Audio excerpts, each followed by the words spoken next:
Writing fraction in ascending and descending order, यानी कि हम फ्रैक्शन को असेंडिंग और डिसेंडिंग ऑर्डर में किस तरह लिखेंगे। सबसे पहले तो समझते हैं कि असेंडिंग ऑर्डर किसे कहते हैं और डिसेंडिंग ऑर्डर किसे कहते हैं। ठीक है जी, असेंडिंग ऑर्डर का मतलब होता है ऊपर जाना, नीचे से ऊपर की तरफ जाना। इसका मतलब यह होता है, हम जब मैथ्स में असेंडिंग ऑर्डर की बात करते हैं, इसका मतलब होता है छोटे नंबर से बड़े नंबर की तरफ जाना।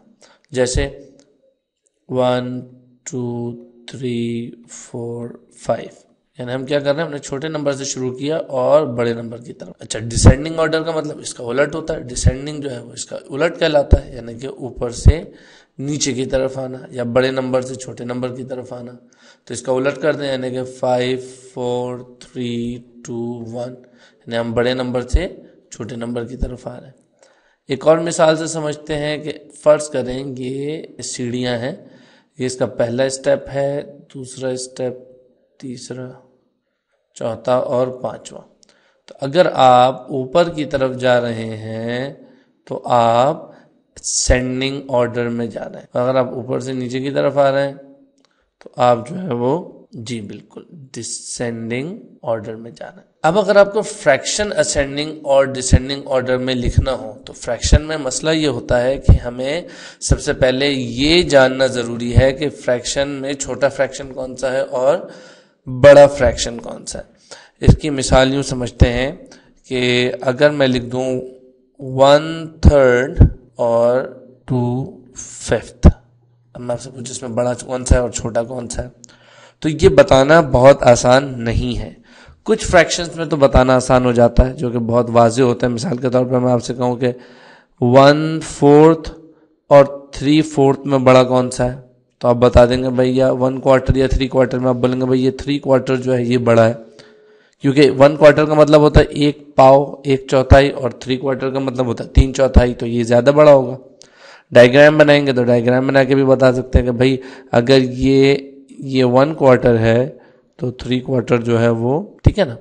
अब इस सूरत में हम क्या करते हैं, इस सूरत में हमें क्या करना है, जो हमने इक्विवेलेंट फ्रैक्शन का कॉन्सेप्ट पढ़ा है वो इस्तेमाल करेंगे। और इक्विवेलेंट फ्रैक्शन क्या होता है कि मैं अगर इन दोनों को किसी भी नंबर से मल्टीप्लाई कर दूं तो मिलने वाला फ्रैक्शन वो इक्विवेलेंट फ्रैक्शन होगा। तो उसका मतलब ये है कि अब मैं इस कॉन्सेप्ट को कैसे इस्तेमाल कर सकता हूं, उसके लिए मैं ये करूंगा, हमें क्या करना है कि हमें फ्रैक्शन के जो डिनोमिनेटर्स हैं यानी कि कुल हिस्से जो होते हैं वो बराबर करने होंगे। इसके लिए हम एक कॉन्सेप्ट यूज करते हैं जिसको हम कहते हैं LCM, least common multiple. Least common multiple का मतलब यह है कि 3 और 5 दोनों के टेबल में कौन सा ऐसा नंबर है जो दोनों के टेबल में आता हो सबसे पहले।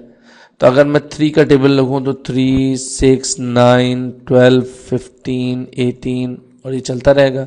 इसी तरह 5 का टेबल लिखूं तो 5 10 15 20 और ये चलता रहेगा। देखें 15 जो है ना, ये कॉमन जो है मल्टीपल है इन दोनों में, और सबसे छोटा है, सबसे पहले आ रहा है, इसलिए लीस्ट कॉमन मल्टीपल। तो इसको मैं लीस्ट कॉमन मल्टीपल जो नंबर है उसमें तब्दील कर दूं, यानी 3 को मैं क्या बना दूं 15। 3 को 15 कैसे बना सकते हैं कि इसको हम मल्टीप्लाई कर दें 5 से, और इक्विवेलेंट फ्रैक्शन में हम क्या कहते हैं कि हमने न्यूमरेटर को भी उसी से मल्टीप्लाई करना है। तो ये हो जाएगा 5/15, ये वाला फ्रैक्शन जो बन जाए। अच्छा, इसको भी अगर मैंने 15 बनाना है तो 5 को किससे मल्टीप्लाई करूं 3 से, तो 2 को भी 3 से मल्टीप्लाई करना पड़ेगा। तो ये क्या बन जाएगा, ये बन जाएगा 6/15। अब अगर मैं आपसे कहूं कि भैया आपने किसी केक के 15 हिस्से किए जिसमें से 5 खा लिए, और एक केक के 15 हिस्से किए उसमें से आपने 6 खा लिए, तो कौन सी सूरत में ज्यादा आपने कंज्यूम किया, ज्यादा खाया, ये वाली सूरत में, दूसरी सूरत में। तो 6/15 जो है वो बड़ा होगा और 5/15 क्या होगा, छोटा होगा। अब मुझे अगर इन दोनों फ्रैक्शन को असेंडिंग ऑर्डर में लिखना है यानी छोटे से बड़े की तरफ, तो पहले मैं छोटा लिखूंगा फ्रैक्शन, क्या लिखूंगा 5/15, और उसके बाद बड़ा फ्रैक्शन कौन सा है 6/15। ये मेरा हो जाएगा असेंडिंग ऑर्डर, और इसको अगर मैं उलट कर दूं तो ये इसका डिसेंडिंग ऑर्डर बन जाएगा। एक और मिसाल देखें, ये मिसाल हम डायग्राम की मदद से समझते हैं। इस डायग्राम में, ये वाली जो डायग्राम है, इस डायग्राम का जो ये ग्रीन पार्ट है यानी हरा हिस्सा जो है, ये कौन सा फ्रैक्शन बनता है, तो उसका तरीका क्या है कि हम इसको काउंट कर लेते हैं। भाई इसके टोटल कितने से 1 2 3 4, तो 4 इसका डिनोमिनेटर है, 4 न्यूमरेटर इसका होगा 1, यानी कि ये होगा 1/4।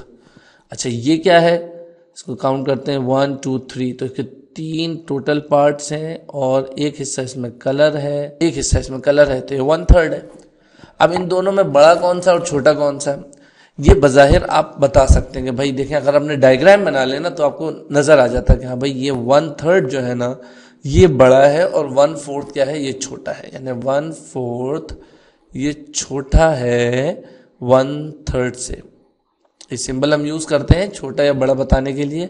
जिस तरफ इसका मुंह खुला होता है ये बताता है कि इस तरफ बड़ी वैल्यू है, और जिस तरफ इसका मुंह बंद होता है तो बताता है कि ये छोटी वैल्यू है। ठीक है, तो अब अगर हम दूसरे तरीके से अगर ये जानना चाहें कि इन दोनों में बड़ा कौन सा है और छोटा कौन सा है, जो कि अभी मैंने आपको एलसीएम का तरीका बताया, तो उसके लिए हमें क्या करना पड़ेगा कि इन दोनों फ्रैक्शन के बराबर टोटल हिस्से करने पड़ेंगे।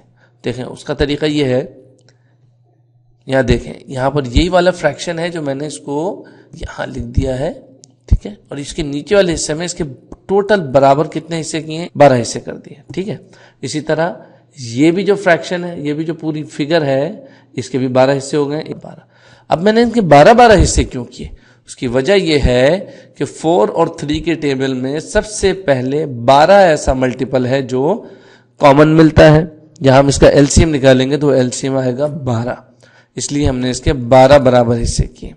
अब अगर मैं 12 बराबर हिस्से करता हूं तो इसमें ये जो 1/4 है ये किसके बराबर आ रहा है, देखें 1 2 3 3/12 के, और यहां जो ये 1/3 है ये किसके बराबर आ रहा है, 1 2 3 4 4/12। तो आप बता दें कौन सा फ्रैक्शन बड़ा है, जी हाँ 4/12 बड़ा है।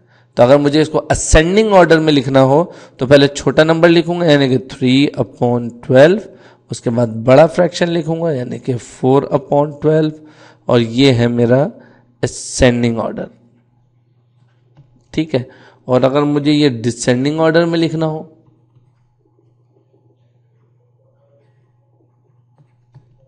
तो बड़ा फ्रैक्शन पहले लिख दें 4/12 और छोटा फ्रैक्शन बाद में लिख दें 3/12, या इसको आप यूं भी लिख सकते हैं, यानी कि आप बड़ा फ्रैक्शन 4/12 ये बेसिकली है क्या, ये 1/3 है, 1/3, और छोटा फ्रैक्शन क्या है 3/12 यानी कि 1/4। अब आपकी बुक से एक एग्जाम्पल लेते हैं। ये एग्जाम्पल कदरे मुख्तलिफ है, इसलिए कि इस एग्जाम्पल में जितने भी फ्रैक्शंस हैं सबके डिनोमिनेटर्स जो हैं वो, सबके न्यूमरेटर्स जो हैं वो 1 है और डिनोमिनेटर्स मुख्तलिफ हैं।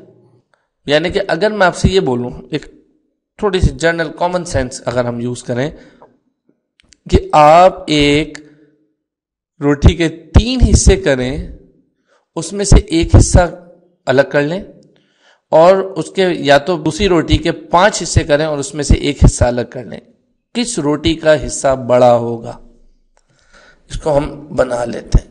फॉर एग्जाम्पल ये आपने एक रोटी है, इसके आपने 3 हिस्से किए, इसमें से एक हिस्सा आपने अलग कर लिया, और ये दूसरी रोटी इसके 5 हिस्से किए, इसमें से एक हिस्सा अलग कर लिया, तो कौन सा हिस्सा बड़ा है, जाहिर सी बात है 1/3 बड़ा है और 1/5 छोटा है।